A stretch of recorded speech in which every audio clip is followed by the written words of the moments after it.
இன்னைக்கு ஸ்வீட்டான ஒரு ரெசிபி பண்ண போகிறேன். ரொம்ப சிம்பிளாக ஈஸியாகவே பண்ணலாம். Cook with Comali special carrot malpua எப்படி செய்கிறதுன்னு இந்த வீடியோவில் பார்க்கலாம்.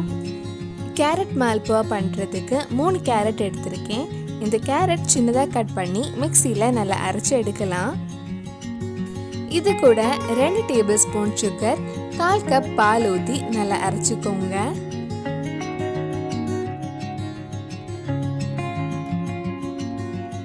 இந்த மாதிரி நல்லா ஸ்மூத்தாக அரைச்சதுக்கு அப்புறம் இன்னொரு பவுலுக்கு மாற்றிடலாம். இதில் 1/2 கப் ரவை, 1 கப் கோதுமை மாவு, 1/2 டீஸ்பூன் பேக்கிங் பவுடர், 1/4 டீஸ்பூன் ஏலக்காய் பொடி, கொஞ்சமாக உப்பு, கலருக்காக ஆரஞ்சு ஃபுட் கலர் ஆட் பண்ணியிருக்கேன். ஃபுட் கலர் ஆப்ஷனல் தான், நல்ல கலர் கிடைக்கிறதுக்காக தான் ஆட் பண்ணியிருக்கேன். இதில் 1 கப் கிட்ட தண்ணி ஊற்றி நல்லா மிக்ஸ் பண்ணலாம். நான் கேரட் அரைச்சி அதே மிக்ஸி ஜாரில் 1 கப் கிட்ட தண்ணி எடுத்து இதில் ஊற்றிருக்கேன்.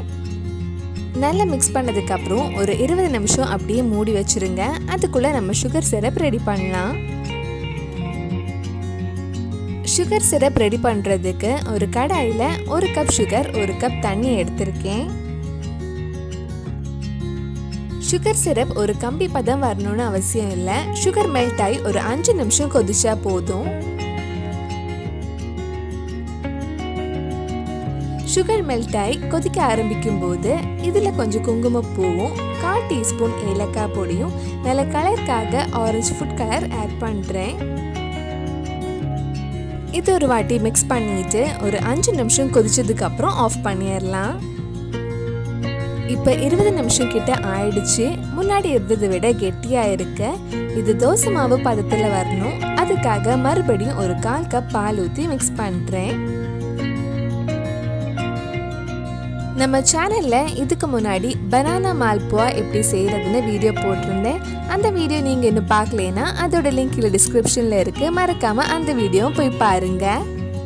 மாவு இந்த ஒரு கன்சிஸ்டன்சியில் இருக்கணும். இப்போ இது ஃப்ரை பண்ணுறதுக்கு ஒரு பேனில் எண்ணெய் சூடு பண்ண வச்சுருக்கேன். எண்ணெய் சூடானதும் நம்ம இது ஃப்ரை பண்ணி எடுக்கலாம். இது ஃப்ரை பண்ணுறதுக்கு கடாய்க்கு பதிலாக இந்த மாதிரி ஃப்ளாட்டான பேன் எடுத்துக்கோங்க. எண்ணெய் சூடானதும் ஒரு கரண்டி மாவு எடுத்து ஊற்றலாம். ஊற்றுனதுக்கப்புறம் லோ ஃப்ளேமில் வச்சுருங்க. அப்போ தான் உள்ளே நல்லா வேகும். கொஞ்ச நேரத்தில் பேனில் இருந்து மேலே வந்துடும். மெதுவாக திருப்பி போட்டு 2 சைடும் வேக வைக்கலாம். வெந்ததுக்கு அப்புறம் அதில் இருக்கிற எக்ஸ்ட்ரா ஆயில் எல்லாம் போகிறதுக்காக லைட்டாக இந்த மாதிரி ப்ரெஸ் பண்ணி விட்டுக்கோங்க. அதுக்கப்புறம் ஒரு டிஷ்யூ பேப்பரில் வச்சு எக்ஸ்ட்ரா இருக்கிற ஆயில் எல்லாம் கம்ப்ளீட்டாக எடுத்துடலாம். இதே மாதிரி மிச்சம் இருக்கிற மாவுலையும் நம்ம மால்புவா ரெடி பண்ணலாம். நம்ம சேனலில் பண்ண குக் வித் கோமாளி ரெசிபிஸ் உங்களுக்கு பார்க்கணுன்னா அதோட லிங்கும் கீழே டிஸ்கிரிப்ஷனில் இருக்கு. அந்த ரெசிபிஸும் போய் பாருங்கள். இது ஃப்ரை பண்ணி முடிச்சதுக்கு அப்புறம் நம்ம ரெடி பண்ணி வச்சிருக்கிற சுகர் சிரப்பில் 1 நிமிஷம் கிட்ட ஊற வைக்கலாம். இது போடும்போது சுகர் சிரப் கொஞ்சம் லைட்டாக சூடாக இருக்கணும். அவ்வளவுதான், ரொம்ப டேஸ்டியான கேரட் மால்புவா ரெடி ஆயிடுச்சு. கண்டிப்பாக நீங்களும் இந்த ஸ்வீட் ரெசிபி உங்கள் வீட்டில் செஞ்சு பாருங்கள். பிடிச்சிருந்தா இந்த வீடியோவை லைக் பண்ணுங்கள், உங்கள் ஃப்ரெண்ட்ஸ் அண்ட் ஃபேமிலிக்கு ஷேர் பண்ணுங்கள். வேறு என்னெல்லாம் குக் வித் கோமாளி ரெசிபி நம்ம சேனலில் ட்ரை பண்ணலான்னு கீழே கமெண்ட் பாக்ஸில் சொல்லுங்கள். நீங்கள் இன்னும் என்னோடய சேனல் சப்ஸ்கிரைப் பண்ணலைன்னா மறக்காமல் சேனலையும் சப்ஸ்கிரைப் பண்ணுங்கள். கூடவே அந்த பெல் ஐக்கனையும் ப்ரெஸ் பண்ணால் நான் புது வீடியோ போட்ட உடனே உங்கள் ஃபோனுக்கு நோட்டிஃபிகேஷன் வந்துடும்.